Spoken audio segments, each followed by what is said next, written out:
Hi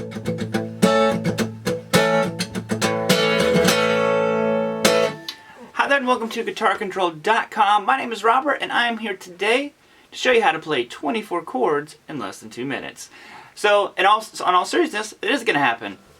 I'm going to show you guys how to do bar chords. Now, bar chords are extremely difficult for the starting guitar player, and there's certainly some pitfalls that can happen along the way, and I have a few tips that are going to make it easier for you. But first, we are going to show you how to play a whole bunch of these. This is where knowing your notes is going to come in handy, and we're going to learn 2 different shapes, but it'll have you knowing an entire vocabulary of chords all of a sudden. So if you would like tabs for this, they are down below in the description, and other than that, let's go ahead and get started.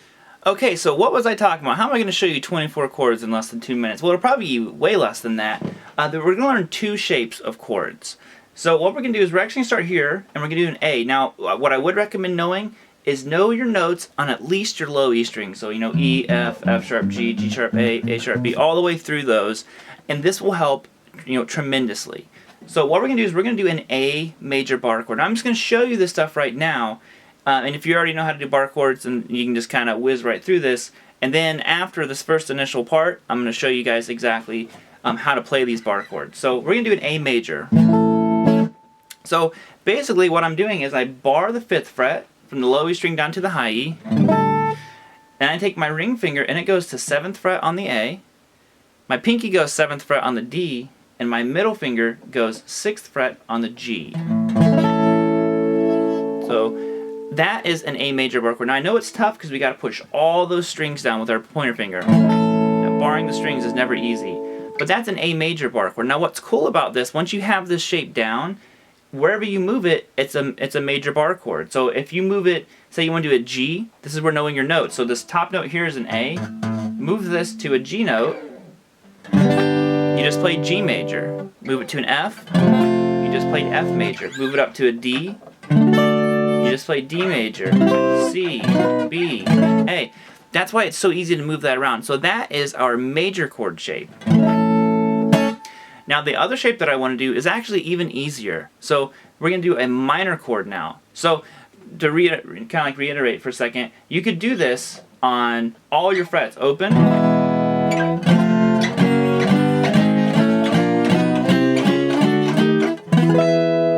That is 12 different major chords. Now, to do a minor chord, all you do is go back to your A major, pick up your middle finger. We have even less fingers on the guitar now. So this would be 5, 7, 7, 5, 5, 5. So that one is going to be a minor chord. Now, you can do the exact same thing. This is an A note. So say you want G minor.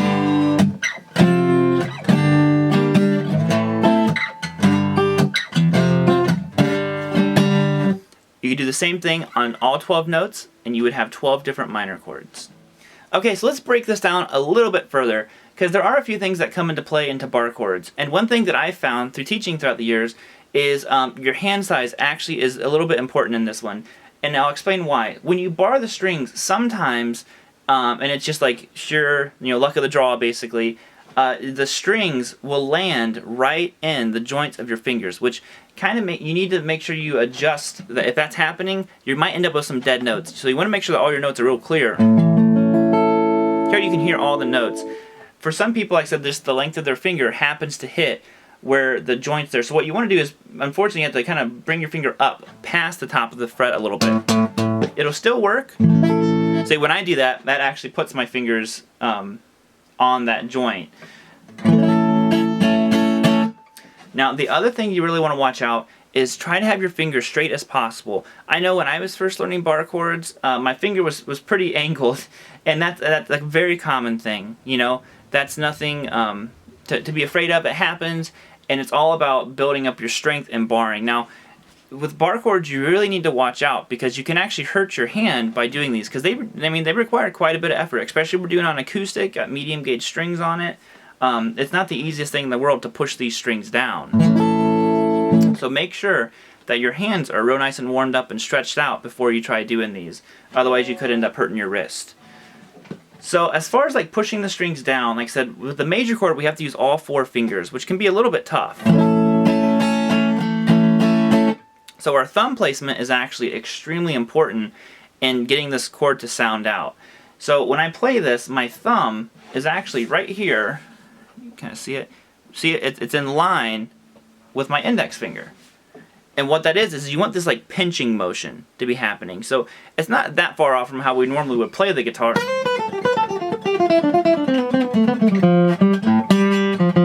But we need a lot more effort this time because we have to hold down, we've got to hold down 6 strings. So that is how I would go about doing that major chord.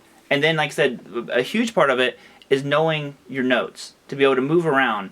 And it's one of the most beneficial things you ever do. It helps you with scales. I recommend learning the notes on all 6 strings versus just the top one. But if there's one string to learn your low E string, because for one, when you learn your low E, you also just learned your high E, because they're all the same note. And you can just move this around all over the place then. So major. So let's do one, like a very, very common chord progression. G, C, and D. So we're going to do a G major, which would be back at 3rd fret, so bar that. And you're going to take your ring finger and it's going to go 5th fret on the A, pinky goes 5th fret on the D, and middle finger goes 4th fret on the G. G major, then you're going to go to C major, which would be simply finding our C note, which is 8th fret. So we're going to bar 8th fret, and you're going to be 10, 10, 9. Same shape. This is what's so convenient about these. Okay? Next we're going to need to go to D major. So D is actually just 2 frets up. So we go, move up 2 frets, then we're at 10, 12, 12, 11, 10, 10. Okay? So we have G major, C major, D major, back to C.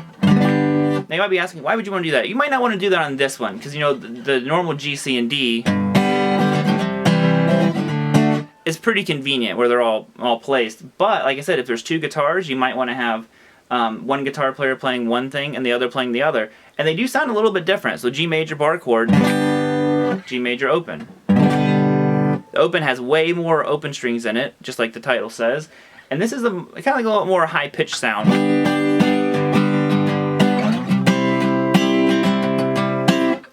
A lot of people like that stuff if you want that almost like ukulele sound. We're not going to cover these bar chords, but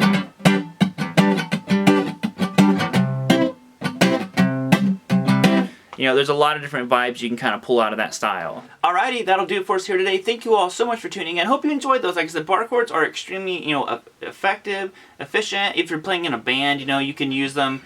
Maybe one guitar player is playing an open A, and you could be down here playing a bar chord A. Just gives it a little bit of a different vibe to it. So, hope you enjoyed that. Like I said, make sure you get the tabs, and we'll see you next time.